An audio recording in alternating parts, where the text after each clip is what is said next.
ಎಲ್ರಿಗೂ ನಮಸ್ಕಾರ. ವಿಭಾ T R Kannada ವ್ಲಾಗ್ಸ್ಗೆ ಸ್ವಾಗತ. ತುಂಬ ಸಿಂಪಲ್ಲಾಗಿ ಸಖತ್ ಟೇಸ್ಟಿಯಾಗಿ ಯಾವ ರೀತಿ ರಾಗಿ ಶಾವಿಗೆ ಉಪ್ಪಿಟ್ಟನ್ನ ಮಾಡೋದು ಅಂತ ನೋಡ್ಕೊಂಬರೋಣ. ಮೊದಲಿಗೆ ರಾಗಿ ಶಾವಿಗೆ ಉಪ್ಪಿಟ್ಟನ್ನ ಮಾಡೋದಕ್ಕೆ ನಾವು ತರಕಾರಿಗಳನ್ನು ಸ್ಟೀಮ್ ಮಾಡ್ಕೊಂಬಿಡೋಣ. ನಾರ್ಮಲ್ ರವೆ ಉಪ್ಪಿಟ್ಟಿಗಾದರೆ ನಾವು ನೀರಲ್ಲೇ ತರಕಾರಿಗಳನ್ನು ಬೇಯಿಸ್ಕೊಂಡ್ಬಿಡ್ತೀವಿ. ಆದರೆ ರಾಗಿ ಶಾವಿಗೆ ಉಪ್ಪಿಟ್ಟಿಗೆ ಆ ರೀತಿ ಮಾಡೋದಕ್ಕಾಗಲ್ಲ. ಹಾಗಾಗಿ ನಾನಿಲ್ಲಿ ಒಂದು ಆಲೂಗಡ್ಡೆ, ಕ್ಯಾರೆಟ್, ಬೀನ್ಸ್ ಮತ್ತು ಅವರೆಕಾಳು ಇದಿಷ್ಟನ್ನು ಕೂಡ ಮೊದಲಿಗೆ ಸ್ಟೀಮ್ ಮಾಡಿಟ್ಕೊತಾ ಇದ್ದೀನಿ. ನೋಡಿ, ಒಂದು 5 ನಿಮಿಷಗಳ ಕಾಲ ನಾವು ಈ ರೀತಿ ಬೇಯಿಸ್ಕೊಂಡ್ರೆ ಸಾಕಾಗತ್ತೆ.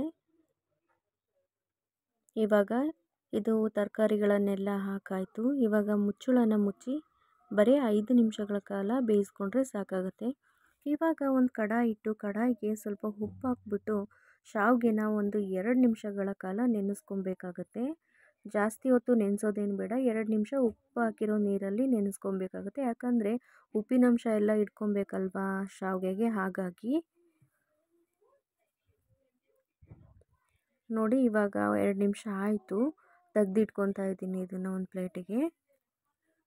ಇದನ್ನೆಲ್ಲ ಒಂದು ಪ್ಲೇಟಿಗೆ ಎತ್ತಿಟ್ಕೊಂಡು ಇದನ್ನು ಕೂಡ ನೀಟಾಗಿ ಸ್ಟೀಮ್ ಮಾಡ್ಕೋಬೇಕಾಗತ್ತೆ. ರಾಗಿ ಶಾವಿಗೆನೂ ಕೂಡ ಇವಾಗ ಸ್ಟೀಮ್ ಮಾಡ್ಕೊಳ್ಳೋದಕ್ಕೆ ಒಂದು 5 ನಿಮಿಷ ಅಷ್ಟೇ ಸ್ಟೀಮ್ ಮಾಡಿಕೊಂಡ್ರೆ ಸಾಕು. ನೋಡಿ, ಒಂದು 5 ನಿಮಿಷ ಸ್ಟೀಮ್ ಮಾಡ್ಕೊಳ್ತೀನಿ ನಾನು. ನೀವು ಇದೇ ರೀತಿ ಸ್ಟೀಮ್ ಮಾಡ್ಕೋಬೇಕಂತ ಏನಿಲ್ಲ. ಇಡ್ಲಿ ಪಾತ್ರೆ ಅಥವಾ ಕಡುಬಿನ ಪಾತ್ರೆ ಯಾವ ರೀತಿ ಇರುತ್ತಲ್ವ ಅದಕ್ಕೂ ಕೂಡ ಹಾಕಿದ್ರೂ ಆಗುತ್ತೆ. ಒಟ್ಟಿನಲ್ಲಿ ಒಂದು 5 ನಿಮಿಷಗಳ ಕಾಲ ಬೇಯಿಸ್ಕೊಬೇಕಾಗುತ್ತೆ. ನೋಡಿ, ಇವಾಗ ಚೆನ್ನಾಗಿ ಬೆಂದಿದೆ.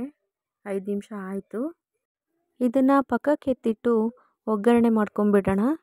ಇವಾಗ ಒಂದು ಬಾಣಲಿನ ಇಟ್ಟು ಬಾಣಲಿ ಸ್ವಲ್ಪ ಬಿಸಿ ಆದಮೇಲೆ ಆಯಿಲ್ ಹಾಕ್ತಾಯಿದ್ದೀನಿ. ನಾರ್ಮಲಿ ನಾನು 50 ml ಅಷ್ಟು ಆಯಿಲ್ನ ಹಾಕ್ತೀನಿ. ಇವತ್ತು ಒಂದು ಸ್ವಲ್ಪ ಜಾಸ್ತಿ ಹಾಕ್ತಾಯಿದ್ದೀನಿ. ರಾಗಿ ಶಾವಿಗೆ ಉಪ್ಪಿಟ್ಟಿಗೆ ಸ್ವಲ್ಪ ಆಯಿಲ್ ಜಾಸ್ತಿ ಇದ್ದರೆ ಸ್ವಲ್ಪ ಚೆನ್ನಾಗಾಗುತ್ತೆ. ಹಾಗಾಗಿ ಈಗ ಆಯಿಲ್ ಸ್ವಲ್ಪ ಬಿಸಿ ಆದಮೇಲೆ ಈರುಳ್ಳಿನ ಹಾಕ್ತಾಯಿದ್ದೀನಿ. 2 ಈರುಳ್ಳಿನ ಕಟ್ ಮಾಡಿ ಇಟ್ಕೊಂಡಿದ್ದೆ, ಚಿಕ್ಕ ಚಿಕ್ಕದು, ಹಾಗಾಗಿ ಹಾಕ್ತಾಯಿದ್ದೀನಿ.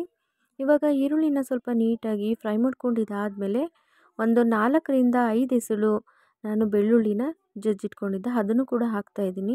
ಈಗ ಹಸಿಮೆಣಸಿನ್ಕಾಯಿ ಹಾಕಿದ್ದೀನಿ. ಖಾರಕ್ಕೆ ಎಷ್ಟು ಬೇಕೋ ಅಷ್ಟು ಹಸಿಮೆಣಸಿನ್ಕಾಯಿನ ಹಾಕ್ಕೊಳ್ಳಿ. ಹಾಕಿ ಚಿಕ್ಕದಾಗಿ ಕಟ್ ಮಾಡ್ಕೊಂಡಿರೋವಂಥ ಒಂದು ಟೊಮೆಟೊ ಕೂಡ ಹಾಕಿದ್ದೀನಿ. ಸ್ವಲ್ಪ ಕರಿಬೇವಿನ ಸೊಪ್ಪನ್ನು ಕೂಡ ಹಾಕಿದ್ದೀನಿ.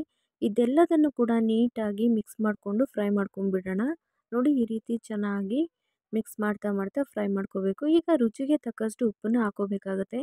ಮೊದಲೇ ನಾವು ಶಾವಿಗೆನ ನೆನೆಸೋದಕ್ಕೆ ಉಪ್ಪನ್ನು ಹಾಕಿರೋದ್ರಿಂದ ಇವಾಗ ನೋಡಿ ಹಾಕೋಬೇಕಾಗತ್ತೆ. ಉಪ್ಪನ್ನು ಸ್ವಲ್ಪ ಹಾಕಿದ್ದೀನಿ. ಹಾಗೆ ಆವಾಗಲೇ ಸ್ಟೀಮ್ ಮಾಡಿ ಇಟ್ಕೊಂಡಿದ್ದಂಥ ತರಕಾರಿನೂ ಕೂಡ ಹಾಕ್ತಾಯಿದ್ದೀನಿ. ತರಕಾರಿ ಹಾಕಿ ನೀಟಾಗಿ ಇನ್ನೊಂದು ಸಲ ಚೆನ್ನಾಗಿ ಮಿಕ್ಸ್ ಮಾಡ್ಕೊಬೇಕಾಗುತ್ತೆ. ಆಲ್ರೆಡಿ ತರಕಾರಿ ಚೆನ್ನಾಗಿ ಬೆಂದಿದೆ. ಈಗ ಇನ್ನೊಂದು ಸಲ ನೀಟಾಗಿ ಮಿಕ್ಸ್ ಮಾಡ್ಕೊತಾ ಇದ್ದೀನಿ ಅಷ್ಟೇ. ನೋಡಿ, ಈ ರೀತಿ ಚೆನ್ನಾಗಿ ಆಯಿಲಲ್ಲಿ ಒಂದು 2 ನಿಮಿಷ ಫ್ರೈ ಮಾಡಿಕೊಂಡು ಸ್ವಲ್ಪ ಕೊತ್ತಂಬರಿ ಸೊಪ್ಪು ಹಾಕ್ತಾಯಿದ್ದೀನಿ. ಇವಾಗ ಒಂದು 6 ಸ್ಪೂನ್ ಆಗುವಷ್ಟು ತೆಂಗಿನಕಾಯಿ ತುರಿನ ಹಾಕ್ತಾಯಿದ್ದೀನಿ. ರಾಗಿ ಶಾವಿಗೆ ಉಪ್ಪಿಟ್ಟಿಗೆ ತೆಂಗಿನಕಾಯಿ ತುರಿ ಇದ್ರೇ ಚೆನ್ನಾಗಿರುತ್ತೆ. ನೋಡಿ, ಶಾವಿಗೆ ಎಷ್ಟು ಚೆನ್ನಾಗಿ ಉದ್ರುದ್ರಾಗಿದೆ ಅಂತ. ಇವಾಗ ನೀಟಾಗಿ ಅದನ್ನು ಚೆನ್ನಾಗಿ ಮಿಕ್ಸ್ ಮಾಡ್ಕೊಬೇಕಾಗತ್ತೆ ಶಾವಿಗೆನ.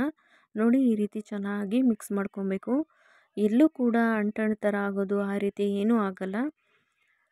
ನೋಡಿ, ನಾನು ಹೇಳಿದ ಪ್ರಕಾರ 5 ನಿಮಿಷ ಸ್ಟೀಮ್ ಮಾಡ್ಕೊಳ್ಳಿ ಸಾಕು, ಚೆನ್ನಾಗಿ ಬೆಂದಿರುತ್ತೆ. ನೋಡಿ, ತುಂಬಾ ರುಚಿಯಾಗಿರೋ ಅಂಥ ಶಾವಿಗೆ ಉಪ್ಪಿಟ್ಟು ರೆಡಿ ಆಯಿತು. ಐ ಹೋಪ್ ನಿಮ್ಮೆಲ್ರಿಗೂ ಕೂಡ ಈ ವಿಡಿಯೋ ಇಷ್ಟ ಆಗುತ್ತೆ ಅಂತ ಅಂದ್ಕೊಂಡಿದ್ದೀನಿ.